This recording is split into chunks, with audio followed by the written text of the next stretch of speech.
பெரிய ராணிங்க மாதிரி நடுப்பாக இப்படித்தான் குளி குளிக்கு நடந்து போறத. ஆமா, இது பெரிய தேசிங்க ராஜா. பஞ்ச கல்யாணிக்குள்ள பறந்து வருவாரு. நாங்க வழி விட்டு ஒதுங்கி நிக்கணும். நல்லா சொன்னடி ராஜா. இத பாரு கோபி, வழியில வர பெண்களை விளையாட்ட செஞ்ச அப்படி நான் சும்மா இருக்க மாட்டேன். ஆமா, எங்க சுத்தி சுத்தி வளர்ப்பியா?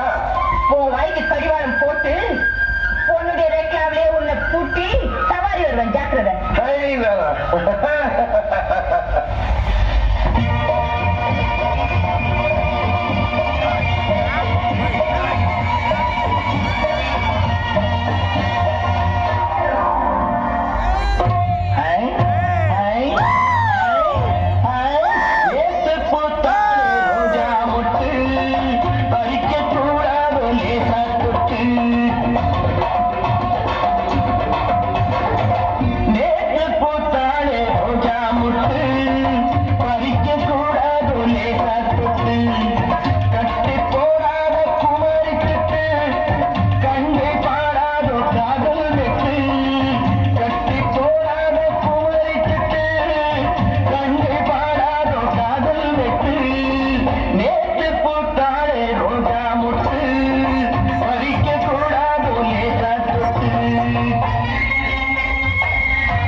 தள்ளா